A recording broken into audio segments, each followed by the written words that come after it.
नमस्कार, आप देख रहे हैं हिमाचल आज तक। तो चलिए नजर डालते हैं आज की सुर्खियों पर। आज जिला कुल्लू के शमशी में मुख्यमंत्री और लोक निर्माण मंत्री विक्रमादित्य और सीपीएस सुंदर सिंह ठाकुर पहुंचे। सीपीएस सुंदर सिंह ठाकुर ने कुल्लू की जनता को संबोधित करते हुए कहा कि मंडी संसदीय क्षेत्र से भाजपा ने कंगना रनावत को प्रत्याशी बनाकर मैदान में उतारा है। उनकी शूटिंग जल्द ही पूरी होने वाली है और वह वापस बॉम्बे जाने वाली है। विक्रमादित्य ने ये भी कहा कि भाजपा सरकार ने कुल्लू के लोगों से भेदभाव करके कुल्लू के लोगों को हमेशा हाशिए पर रखा है और यहाँ की देव संस्कृति को भी ठगा है। लोक निर्माण मंत्री ने ये भी कहा कि हमारा समाज उसे कभी नहीं पसंद करेगा जो गाय का मांस खाता हो।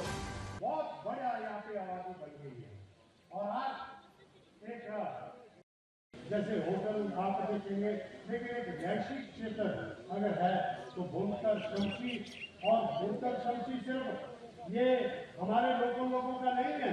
यहाँ पे पंगी के लोग भी बसते हैं, लाहौर के लोग भी बसते हैं, मंडी के लोग भी बसते हैं, किन्नौर के लोग भी बसते हैं और पूरे इलाके के लोग बसते हैं।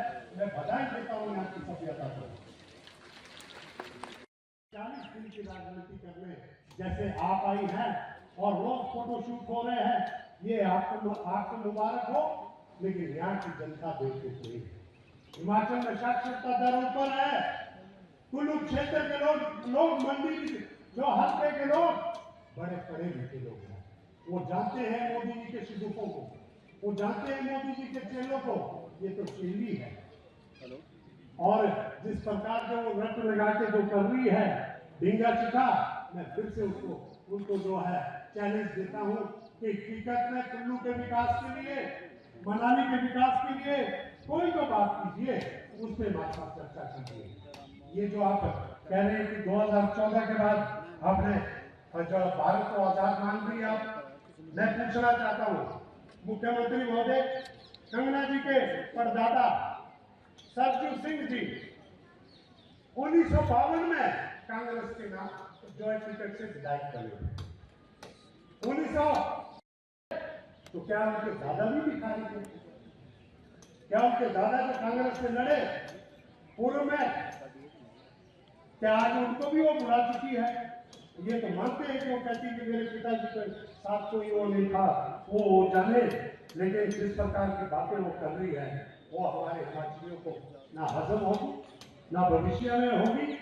हम उनकी चाल को जानते हैं कि वो हमें बदलाना चाहती है। मैं यहाँ पे जिस प्रकार से उन्होंने कहा एक केंद्र में पप्पू है और यहाँ पे भी ऐसी बात करने की कोशिश की, इतने बड़े पढ़े लिखे लोग जो कि बड़े बड़े स्कूलों में पढ़े हैं, सेंट स्टीफन कॉलेज में दोनों पढ़े हैं, कॉलेज से ग्रेजुएशन की है और बड़ी बड़ी यूनिवर्सिटियों से पढ़े हैं।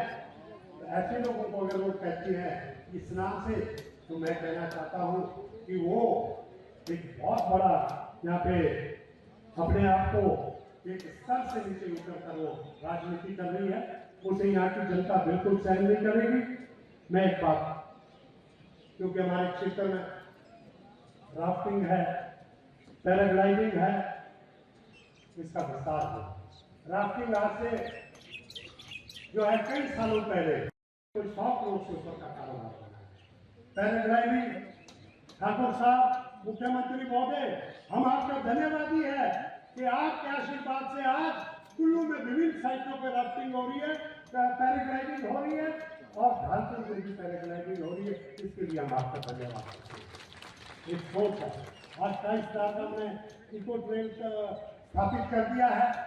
आज हमने जो है बहुत सारे काम आगे पिछले उद्योग में हम इको टूरिज्म में आगे बढ़ रहे हैं। बहुत सारी बातें हम धन्यवादी हैं कि भूतनाथ का पुल, ये सारी बातें, ये कंगना जी हमारे किसानों को कभी उग्रवादी देते, कभी दलाई लामा जी को गाली देते, उसने अपमान किया है। अभी इलेक्शन में लड़ना चाह रही थी तो दलाई लामा जी से माफी मांग लेते हैं।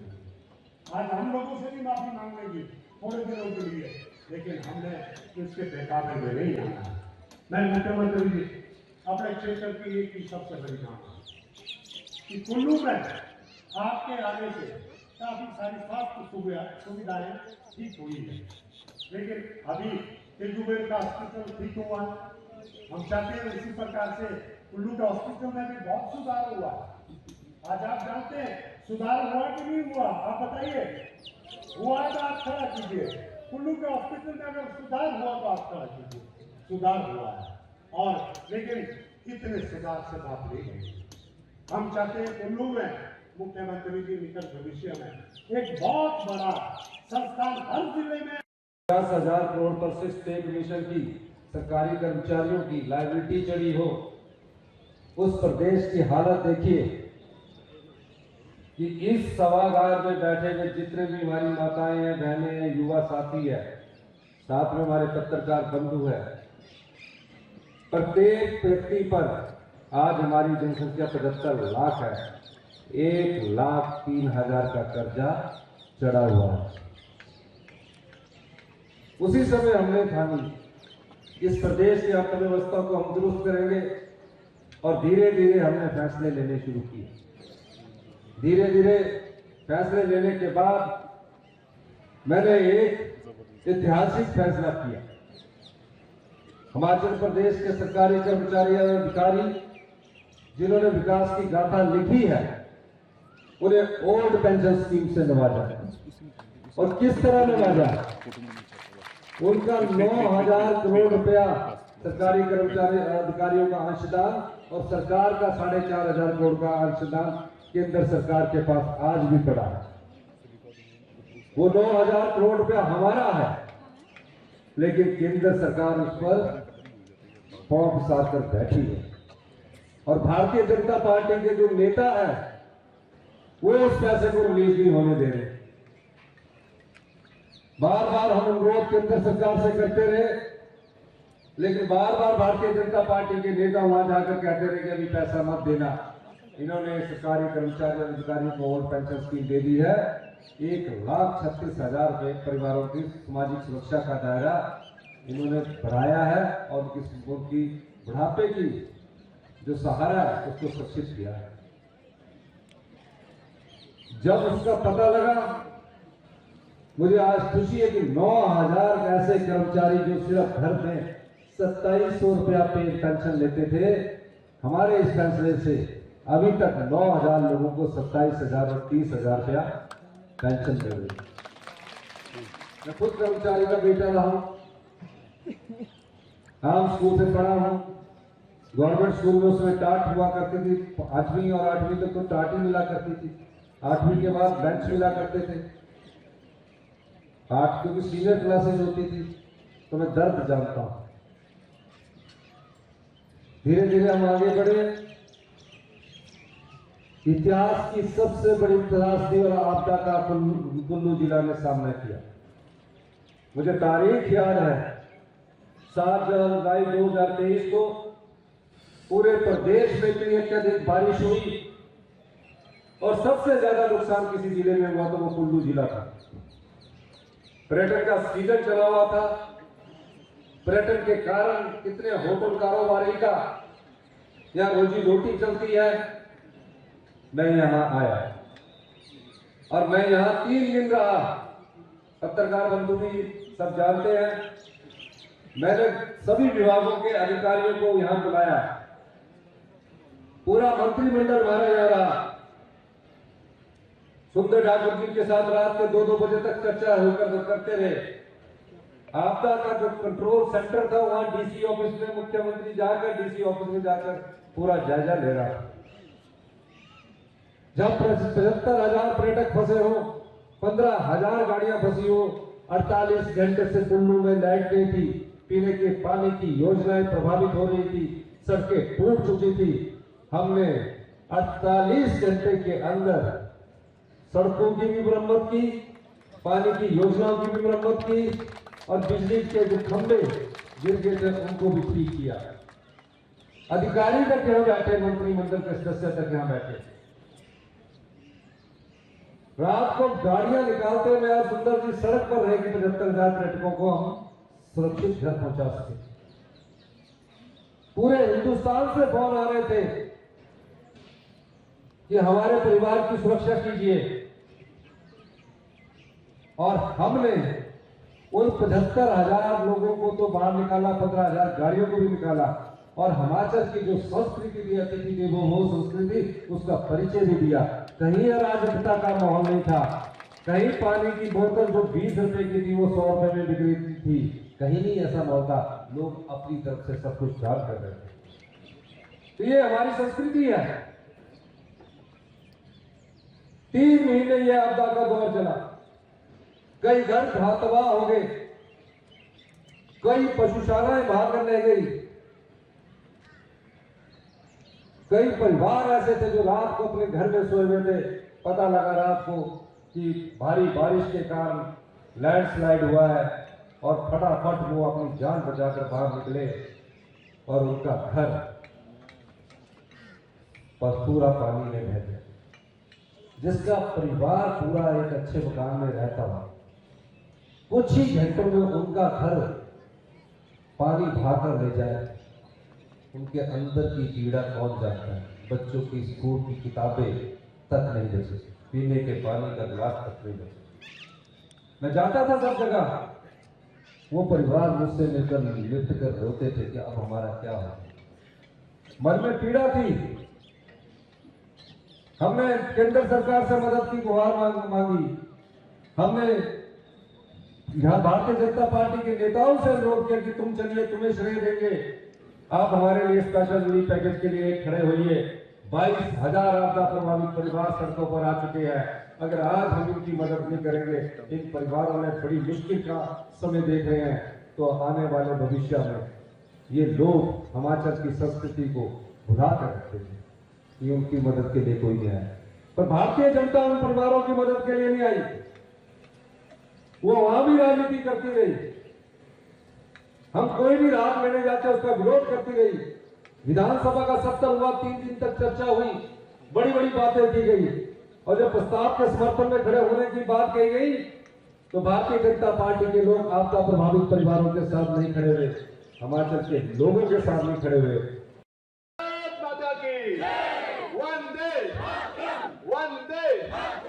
मैं कहूंगा कुल्लू की जनता को, आप कहेंगे जय श्री राम। कुल्लू की जनता को, कुल्लू की जनता को, कुल्लू की जनता को। आज मैं आप लोगों के बीच में आप सबका आशीर्वाद लेने के लिए यहाँ पर उपस्थित हुआ हूँ। मैं आपको ये विश्वास दिलाना चाहता हूँ कि मंडी संसदीय क्षेत्र की आवाज को जिस तरीके से हमने पूर्व में विधायक रहते हुए, मंत्री रहते हुए पूरे प्रदेश की आवाज को विधानसभा के अंदर उठाया, अब समय आ गया है कि पूरी मजबूती से जितने भी मसले हमारे कुल्लू के, मनाली के, मंडी के और हिमाचल प्रदेश के केंद्र में लंबित है, उनको उठाने का और दमदार तरीके से उठाने का समय आ गया है।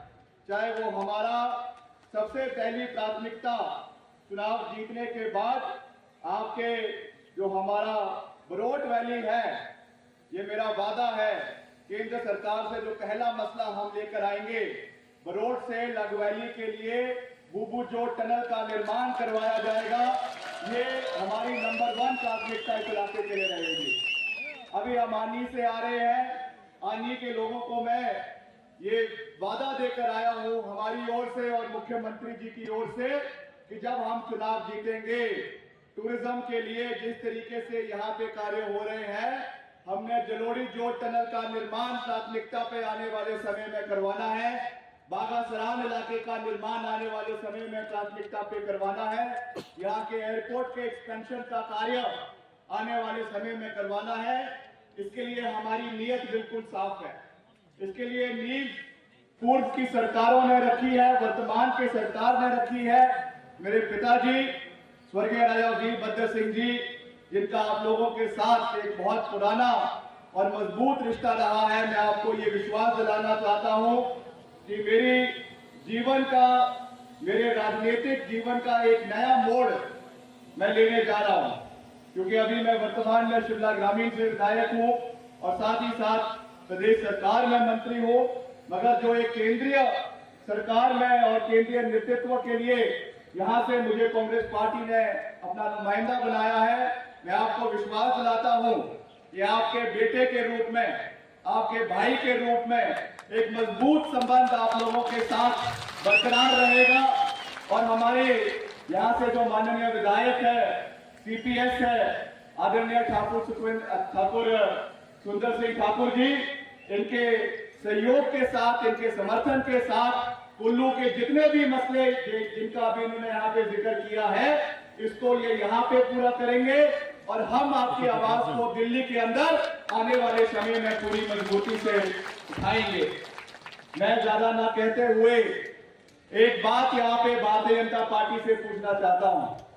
ये जो भेदभाव कुल्लू जिले के साथ लगातार हो रहा है, चाहे विकास कार्यों में हो रहा है, चाहे राजनीतिक प्रतिनिधित्व के माध्यम से हो रहा है, ये जवाब आज कुल्लू के भाजपा के नेताओं को, जयराम जी को देना पड़ेगा कि जब यहां से जो हमारे पूर्व में सांसद रहे हैं, विधायक रहे हैं, राजा महेश्वर सिंह जी, उनका टिकट क्यों काटा गया, ये जवाबदेही जो है वो भारतीय जनता पार्टी के लोगों को, कुल्लू के लोगों को देनी पड़ेगी।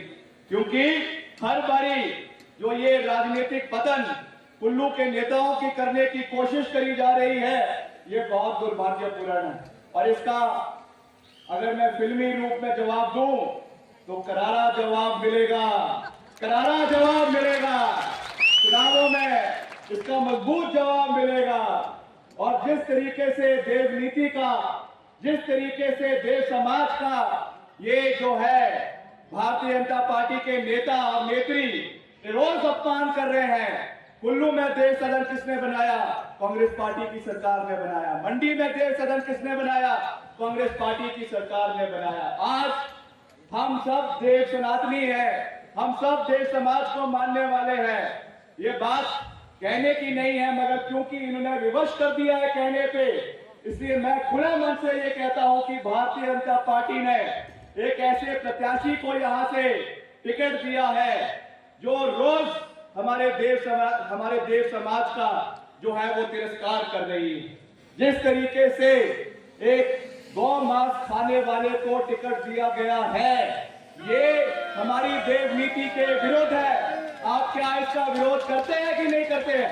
आप क्या करके बताइए। ये हमारे देव संस्कृति, हमारे देव परंपरा, हमारे सनातन धर्म के खिलाफ एक जो है ये एक युद्ध जो इन्होंने छेड़ा है, इसके खिलाफ हमको लड़ाई लड़ने की आवश्यकता है। आज जिस तरीके से हमारे लोगों को बहकाने की कोशिश करी जा रही है, आज जिस तरीके से हमारे लोगों को जो है बगलाने की कोशिश करी जा रही है, मैं आपको ये बता देना चाहता हूं, पिछले कल ही जो भाजपा की प्रत्याशी है, उन्होंने जिंजैनी में ये मीडिया से बात करते हुए ये बात कही कि अगर मैं जीत भी जाती हूं, मैं अपनी फिल्म इंडस्ट्री को नहीं छोड़ूंगी। हालांकि उनकी सारी की सारी पिछले 10 फिल्में जो है बुरी तरीके से पिट चुकी है, मगर फिर भी वापस मुंबई जाना चाहती है। ये आपने निर्णय लेना है कि आपको एक महीने का, 2 महीने का अभिनेत्री चाहिए या एक समर्पित नेतृत्व चाहिए। मैंने मंडी का दौरा किया आपकी, मंडी में हमने कहा कि हम आपके सांसद चुनाव से पहले भी थे और चुनाव के बाद में भी एमपी होंगे। सांसद नहीं, एमपी यानी मुश्किल समय का पारिवारिक सदस्य, जो हम आपके साथ मुख्यमंत्री जी के आदेश अनुसार दिन रात आप लोगों के साथ खड़े रहे, मजबूती के साथ खड़े रहे। चाहे आपके लग वैली की बात है, चाहे मणिकरण वैली की बात है, चाहे बुंतर की बात है, चाहे पतलीकुल की बात। हिमाचल की खबरों को देखने के लिए जुड़े रहे हिमाचल आज तक के साथ।